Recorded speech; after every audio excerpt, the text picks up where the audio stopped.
Madam Commissioner, EU enlargement has probably never been as geopolitical as it is now. It used to be a process, but now there's geopolitics involved on the highest stage. What is your vision for EU enlargement, for your mandate stretching to 2029? I agree with you completely. You know, when I was still a candidate for the commissioner in November or in October, I was telling that enlargement today is different than it was 5 years back. But today, I'm saying that enlargement today is different than it was in January, because so much has changed, including with the new US government. So the geopolitics has changed in the sense of it has been priority before the enlargement, but it was not that much connected to the security and peace part. And again, you know, somehow with the enlargement today, we go back to the roots of why the EU has been established. It has been about providing peace, freedom, prosperity, and today we could add security. And this is what actually we do in the whole process. Of course, it's still about chapters and clusters and benchmarks, but this is far more important in the sense of that if we will fail in this, I will turn around it, we cannot fail. So it is so much important today that we cannot fail in the enlargement process, which is the most successful foreign policy of the EU. What is failure? The failure would be if we will not get any newcomers into the EU in the times of the present Commission, and I'm sure that we can do this. We could do this with Montenegro. All the chapters are open, so we just are closing them, so we could finish at the end of 26 from the technical point of view. We could finish from the technical point of view with Albania until the end of 27. Why I'm saying the technical point of view? Because this is the negotiation procedure, they have to do the reforms, but then it's up to the member states who will decide if they will become a member or not. I know that every enlargement commissioner hates to commit to timelines, but you mentioned Montenegro, you mentioned Albania. Are they EU member state number 28 and 29 when you leave office in 2029? Yes. Anyone else apart from those two? Could be. Moldova is really a good student in the whole group. They really feel, you know, this historical moment, and this is something what probably we haven't seen this before, because it is a peace project, because they want to belong to the community of values and democracy. They are willing to do everything possible. Even, you know, Ukraine, for the first time in the history, we are negotiating with a country at war. Never before we have done this. So I'm positive that it could be more than just two newcomers. Picking on Moldova, the problem here doesn't really seem to be Moldova right now. I'm referring, of course, today a couple to Ukraine. Is it time to decouple them as you did, or not you, but the EU did with Albania and North Macedonia? We are discussing already with the member states what to do, because no member state is against opening the first cluster with Moldova. So I hope that we will find a solution soon, and that we will be able to open not just the first cluster, the rest of them all in this year. So you cannot rule out a decoupling already now in June, for example? No. When it comes to Ukraine, obviously there is the issue of national minorities. It's something that Hungary has brought up. Do you see scope for a deal here? Has, for example, Ukraine done enough when it comes to their national minority legislation, or do you feel that Budapest is asking for even more? How can this be solved? Ukraine has done enough. I can tell you out of my personal experience, because I was facilitating the dialogue between Hungary and Ukraine. And there were many points, and Ukraine is willing to fulfill all of them. But this is not enough for Hungary. And we have to see how to persuade Hungary that it will be allowing to open the first cluster. Ukrainians know, you know, this is not just about the Hungarian minority. Protecting the minorities is one of the most important parts or tasks one member state or candidate country has to do, and for all the minorities, not just for the Hungarian minority. So we will see what the so-called public consultation in Hungary will bring. This is one part. The other part is how the member states will react to the fact that it cannot be business as usual with the enlargement, is this geopolitical changes today, because we are somehow squeezed into the tension between geopolitical and security needs on one hand, and on the other hand, the methodology, which is, let's say, roughly 30 years old with small changes. But what's your plan for circumventing this Hungarian veto? Not for circumventing. It is. Or to lift it. Yes, it is talking to the Hungarians. The dialogue is always helping.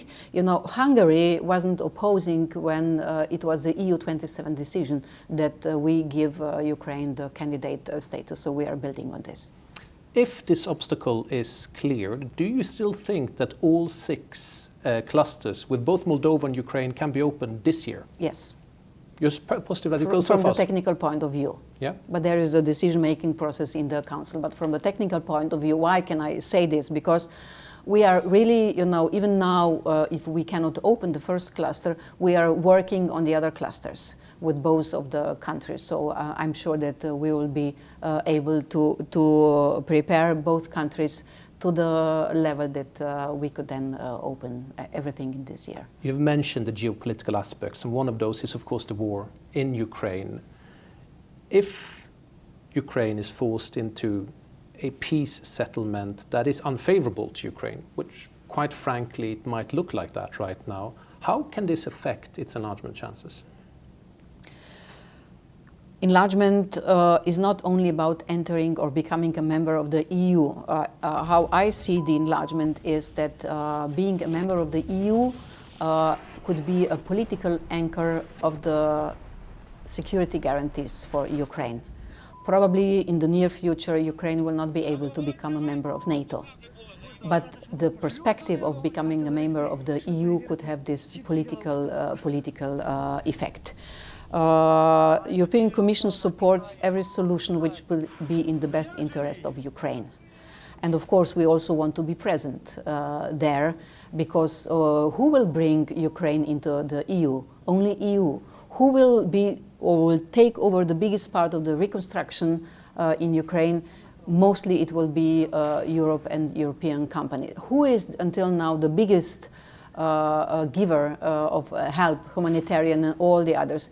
It's Europe with nearly 150 billion euros. So I cannot imagine that this would happen without EU participating. So EU membership, potential EU membership for Ukraine is non-negotiable when it comes. In which respect do you mean? Well, I mean, right now it seems like many European countries is somewhat reluctantly okay with no NATO membership for Ukraine. But you've spoken to many of the capitals. Are they willing to even put Ukrainian membership on the table, or is that something that... No, I haven't noticed this. There are some topics or contents we have to take care of, like taking care of the minorities, but generally there is a huge support for EU membership of Ukraine. On Georgia, it is backsliding. There's cut of high-level contacts. There has been a visa suspension for diplomatic passports, cuts in money, EU money going to Tbilisi. Are there any more measures you could consider? There are many possibilities, but we are really very careful what to do in this situation. We could, let's say, take away the visa liberalization, but we will harm the most the people. So. Then we have a deep and comprehensive free trade agreement. We could have a look into this agreement. Then Georgia is still having candidate status. So we could freeze it, we could make a standstill like with Turkey. So these are the possibilities. I don't like when the governments are not considering the people. So the big wish of the people is going the European way. So we will still work on this. I cannot accept that we can lose, that we have lost Georgia, even if the government is accepting one law after another which is clearly against the European values. But it seems that you're reluctant to use any more tools in the restrictive toolbox.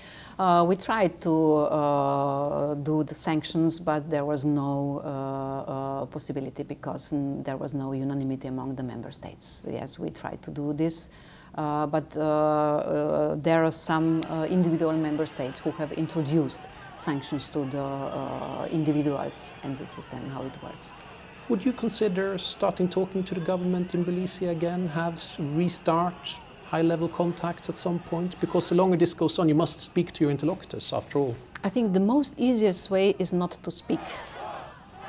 But to speak is you have to know what do you have to offer and what the other side is willing to do. So we are now exploring how we will be able to do this dialogue in the sense of that we could be able to bring Georgia back to the European way.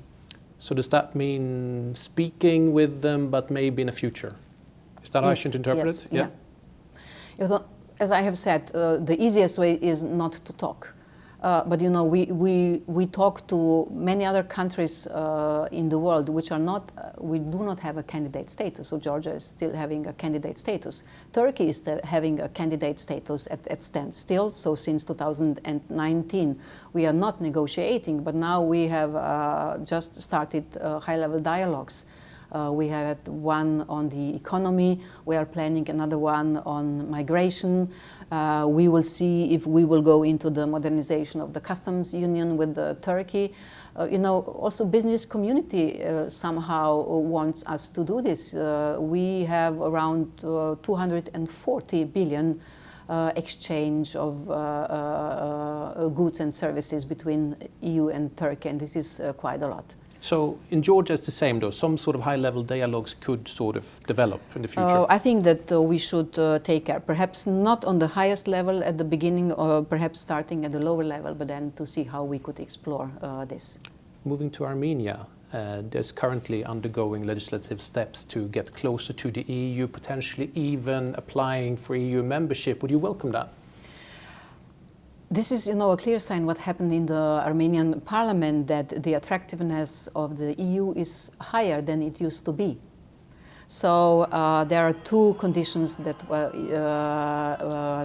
under which the country can apply, and it has to be a state and it has to be a European states. And we haven't got the application yet, but then we will see. But this is one of the signs, as I have said, that we are interesting for many other countries. Even now for Iceland, probably you have heard that they are reconsidering coming back to the negotiations. We have already closed 13 chapters based on the old methodology. So, and this is interesting, you know, when I was discussing with the members, representatives of their government, why they would like to come back, and they answered, and I quote, "We would like to belong to a community of values and democracy." And this is, you know, coming from a state which is on a very, very high level of the integration with the EU, you know, being a part of the European Economic Area. I would really be thrilled if we could go on with Iceland, and perhaps some other countries would reconsider to talk to us. But would you be thrilled if Yerevan comes with an application as well? I don't know yet. There are some conditions which have to be fulfilled. And then we will see. Moving to Western Balkans, you're going to go to Serbia. Are you not afraid that this will be seen as some sort of endorsement for Mr. Vučić, who's been in a lot of troubles now, considering all the protests that goes around in the country? Serbia has a new government now, and I will meet the new prime minister first, because Serbia really has to deliver. They have to deliver, you know, the words are not enough. So I see my mission or my visit there as really doing a lot to bring Serbia back to the European path. And I will not meet just the representatives of the government, not just the president. I will meet the representatives of the civil society organizations, which I'm in contact all the time. I will meet the students. So, you know, it's not the easy situation, But actually what the protesters are demanding from the Serbian government is the same what European Commission is demanding from Serbia to deliver in the negotiating process. It is the rule of law, it is fighting the corruption, it is public procurement, it is media legislation, it is election legislation. So Serbia has promised a lot in December in the so-called non-paper. So we will have now to check if they deliver what they have promised. And actually, I love to say that I'm the biggest supporter of the protesters, because if Serbia is serious about the EU way, and they tell me they are, they will have to deliver. But the protesters, in the same time, has been very critical of Brussels. That the Brussels has been too weak, too meek when it comes to criticizing the government. What do you say about that? Is it valid criticism? Yeah, I have been now commissioner for 5 months, so I have been critical, but I have also met Mr. Vucic, because I think that the dialogue has to be there.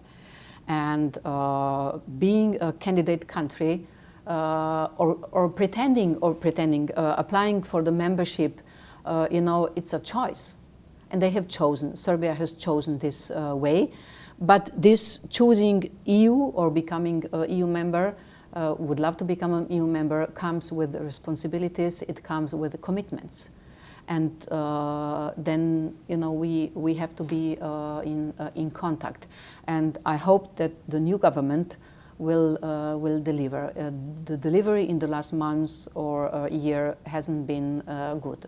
So there is political paralysis in Kosovo right now. What's your message to Pristina?